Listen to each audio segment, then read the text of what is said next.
ಸ್ನೇಹಿತರೆ, ಭಾರತ ಈಗ ಬದಲಾಗಿದೆ. ಒಂದು ಕಾಲದಲ್ಲಿ ಶಸ್ತ್ರಾಸ್ತ್ರಗಳಿಗಾಗಿ ಬೇರೆ ದೇಶಗಳ ಮುಂದೆ ಕೈಚಾಚುತ್ತಿದ್ದ ಭಾರತ ಇವತ್ತು ಅದೇ ಜಗತ್ತಿಗೆ ಅತ್ಯಾಧುನಿಕ ರಾಕೆಟ್ಗಳನ್ನು ಸಪ್ಲೈ ಮಾಡುವ ಮಟ್ಟಕ್ಕೆ ಬೆಳೆದು ನಿಂತಿದೆ. ನಾಗಪುರದ ಮಣ್ಣಿನಲ್ಲಿ ತಯಾರಾದ ಪಿನಾಕ ರಾಕೆಟ್ಗಳು ಈಗ ಅರ್ಮೇನಿಯಾ ದೇಶಕ್ಕೆ ತಲುಪಿವೆ.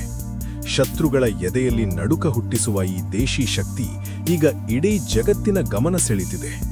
ಇದು ಭಾರತದ ರಕ್ಷಣಾ ಕ್ರಾಂತಿಯ ಅಸಲಿ ಕಥೆಯ ಆರಂಭ.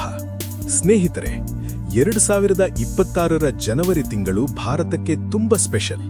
ಯಾಕೆಂದ್ರೆ ನಾಗಪುರದ ಸೋಲಾರ್ ಡಿಫೆನ್ಸ್ ಘಟಕದಿಂದ ಮೊದಲ ಬಾರಿಗೆ ಗೈಡೆಡ್ ಪಿನಾಕ ರಾಕೆಟ್ಗಳನ್ನು ಅರ್ಮೇನಿಯಾಕ್ಕೆ ಕಳುಹಿಸಿಕೊಡಲಾಗಿದೆ. ಇದರ ವಿಶೇಷತೆ ಏನಪ್ಪಾ ಅಂದ್ರೆ, ಇದುವರೆಗೂ ನಾವು ಸಾಧಾರಣ ರಾಕೆಟ್ಗಳನ್ನು ಕಳಿಸ್ತಿದ್ವಿ. ಆದರೆ ಈಗ ಕಳುಹಿಸಿರೋದು ಗೈಡೆಡ್ ರಾಕೆಟ್ಗಳು. ಅಂದ್ರೆ ಇವುಗಳು ಗುರಿಯನ್ನು ತಾವಾಗಿಯೇ ಹುಡುಕಿ ಹೋಗಿ ಹೊಡೆಯುವ ಸ್ಮಾರ್ಟ್ ರಾಕೆಟ್ಗಳು. ಇತ್ತೀಚೆಗೆ ಅಂದ್ರೆ 2025ರ ಡಿಸೆಂಬರ್ನಲ್ಲಿ ನಡೆದ ಟೆಸ್ಟ್ನಲ್ಲಿ ಈ ರಾಕೆಟ್ ಬರೋಬ್ಬರಿ 120 ಕಿಲೋಮೀಟರ್ ದೂರದಲ್ಲಿರೋ ಶತ್ರುಗಳ ನೆಲೆಯನ್ನ ಅತಿ ನಿಖರವಾಗಿ ಧ್ವಂಸ ಮಾಡಿ ಹೊಸ ದಾಖಲೆ ಬರೆದಿದೆ. ಅರ್ಮೇನಿಯಾ ದೇಶವು ಸುಮಾರು 2,000 ಕೋಟಿ ರೂಪಾಯಿಗೂ ಅಧಿಕ ಹಣ ನೀಡಿ ಈ ರಾಕೆಟ್ಗಳನ್ನು ನಮ್ಮಿಂದ ಖರೀದಿಸಿದೆ. ನಿಮಗೆ ಒಂದು ಡೌಟ್ ಬರಬಹುದು, ಭಾರತ ಯಾಕೆ ಅರ್ಮೇನಿಯಾಕ್ಕೆ ಇಷ್ಟೊಂದು ಸಪೋರ್ಟ್ ಮಾಡ್ತಿದೆ ಅಂತ.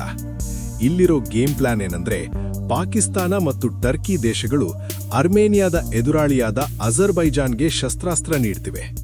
ಅದಕ್ಕೆ ಪ್ರತಿಯಾಗಿ ಭಾರತವು ಅರ್ಮೇನಿಯಾವನ್ನ ಬಲಪಡಿಸುವ ಮೂಲಕ ಪಾಕಿಸ್ತಾನ ಮತ್ತು ಟರ್ಕಿಗೆ ಸರಿಯಾದ ಟಕ್ಕರ್ ಕೊಡ್ತಿದೆ. ನಮ್ಮ ರಕ್ಷಣಾ ಸಚಿವರಾದ ರಾಜನಾಥ್ ಸಿಂಗ್ ಅವರು ಮೇ 2025ರಲ್ಲಿ ನಡೆದ ಆಪರೇಷನ್ ಸಿಂಧೂರ್ ಬಟ್ಟೆ ಪ್ರಸ್ತಾಪ ಮಾಡಿದ್ರು. ಆ ಕಾರ್ಯಾಚರಣೆಯಲ್ಲಿ ಭಾರತದ ಸ್ವದೇಶಿ ನಿರ್ಮಿತ ನಾಗಾಸ್ತ್ರ ಡ್ರೋನ್ಗಳು ಪಾಕಿಸ್ತಾನಿ ಭಯೋತ್ಪಾದಕರ ಅಡಗುದಾಣಗಳನ್ನ ಅಕ್ಷರಶಃ ಧೂಳಿಪಟ ಮಾಡಿದ್ವು. ಈ ನಾಗಾಸ್ತ್ರಗಳು ಸದ್ದಿಲ್ಲದೆ ಶತ್ರುಗಳ ಪ್ರದೇಶಕ್ಕೆ ನುಗ್ಗಿ ಅವರ ಮೇಲೆ ಅಪ್ಪಳಿಸಿ ಸ್ಫೋಟಗೊಳ್ಳುವ ಲಾಯ್ಟರಿಂಗ್ ಮಿಲಿಷನ್ ತಂತ್ರಜ್ಞಾನ ಹೊಂದಿವೆ. ಅಂದ್ರೆ ಇದೊಂದು ರೀತಿ ಆತ್ಮಹತ್ಯಾ ಡ್ರೋನ್ ಇದ್ದಂತೆ. ಇದು ಕ್ಷಿಪಣಿ ಮತ್ತು ಡ್ರೋನ್ ಎರಡರ ಗುಣಗಳನ್ನು ಹೊಂದಿರೋ ಅಡ್ವಾನ್ಸ್ ಟೆಕ್ನಾಲಜಿ. ಇದು ಹೇಗೆ ಕೆಲಸ ಮಾಡುತ್ತೆ ಅಂದ್ರೆ, ಇದನ್ನ ಲಾಂಚ್ ಮಾಡಿದ ಮೇಲೆ ಇದು ತಕ್ಷಣವೇ ಹೋಗಿ ಗುರಿಗೆ ಅಪ್ಪಳಿಸಲ್ಲ. ಬದಲಾಗಿ ಶತ್ರುಗಳ ಏರಿಯಾದಲ್ಲಿ ಸ್ವಲ್ಪ ಹೊತ್ತು ಹಾರಾಡುತ್ತಾ ಗುರಿಯನ್ನ ಹುಡುಕುತ್ತೆ.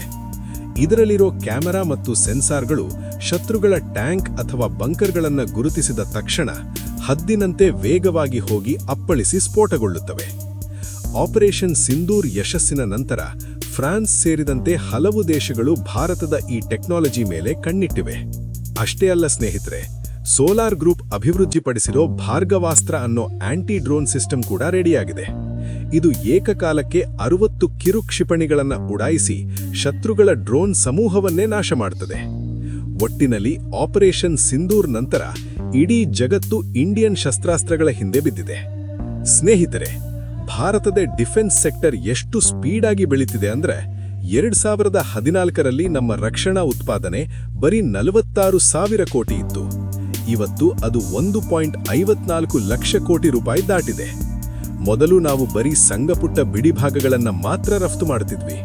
ಆದರೆ ಇವತ್ತು ಬ್ರಹ್ಮೋಸ್ ಕ್ಷಿಪಣಿ, ಆಕಾಶ್ ಡಿಫೆನ್ಸ್ ಸಿಸ್ಟಮ್ ಮತ್ತು ಪಿನಾಕ ರಾಕೆಟ್ಗಳಂತಹ ದೊಡ್ಡ ವೆಪನ್ಸ್ಗಳನ್ನೇ ಮಾರಾಟ ಮಾಡುತ್ತಿದ್ದೇವೆ. ನಾಗಪುರದ ಸೋಲಾರ್ ಗ್ರೂಪ್ನಂತಹ ಖಾಸಗಿ ಕಂಪನಿಗಳು ಇವತ್ತು ಭಾರತದ ಶಕ್ತಿ ಕೇಂದ್ರಗಳಾಗಿವೆ. ಬರೀ ಅರ್ಮೇನಿಯಾ ಮಾತ್ರ ಅಲ್ಲ, ಈಗ ಫಿಲಿಪೈನ್ಸ್, ಬ್ರೆಜಿಲ್, ಈಜಿಪ್ಟ್ ಮತ್ತು ವಿಯೆಟ್ನಾಂ ದೇಶಗಳು ಕೂಡ ಭಾರತದ ಜೊತೆ ಡೀಲ್ ಮಾಡಿಕೊಳ್ಳಲು ಕ್ಯೂನಲ್ಲಿ ನಿಂತಿವೆ. ಬರುವ ಬಜೆಟ್ನಲ್ಲಿ ಸರ್ಕಾರ ರಕ್ಷಣಾ ಕ್ಷೇತ್ರಕ್ಕೆ ಇನ್ನೂ ಹೆಚ್ಚಿನ ಒತ್ತು ಕೊಡಲಿದೆ. ಮುಂದಿನ ದಿನಗಳಲ್ಲಿ ನಾವು ನಮ್ಮದೇ ಫೈಟರ್ ಜೆಟ್ ಮತ್ತು ಅತಿ ವೇಗದ ಹೈಪರ್ಸಾನಿಕ್ ಕ್ಷಿಪಣಿಗಳನ್ನು ಜಗತ್ತಿಗೆ ರಫ್ತು ಮಾಡೋದಕ್ಕೆ ರೆಡಿ ಆಗ್ತಿದ್ದೇವೆ. ಭಾರತ ಇವತ್ತು ಬರೀ ಶಾಂತಿ ಮಂತ್ರ ಜಪಿಸೋ ದೇಶ ಮಾತ್ರ ಅಲ್ಲ, ತನ್ನನ್ನು ತಾನು ರಕ್ಷಿಸಿಕೊಳ್ಳೋ ಹಾಗೆಯೇ ಮಿತ್ರ ರಾಷ್ಟ್ರಗಳಿಗೂ ಶಕ್ತಿ ತುಂಬೋ ಬಲಿಷ್ಠ ದೇಶವಾಗಿದೆ. ಸ್ನೇಹಿತರೆ, ಈ ಮಾಹಿತಿ ನಿಮಗೆ ಇಷ್ಟವಾಗಿದ್ರೆ ವಿಡಿಯೋ ಲೈಕ್ ಮಾಡಿ ಮತ್ತು ಚಾನೆಲ್ ಸಬ್ಸ್ಕ್ರೈಬ್ ಮಾಡಿ. ಸಿಗೋಣ ಮುಂದಿನ ವಿಡಿಯೋದಲ್ಲಿ. ನಮಸ್ಕಾರ. ಜೈ ಹಿಂದ್.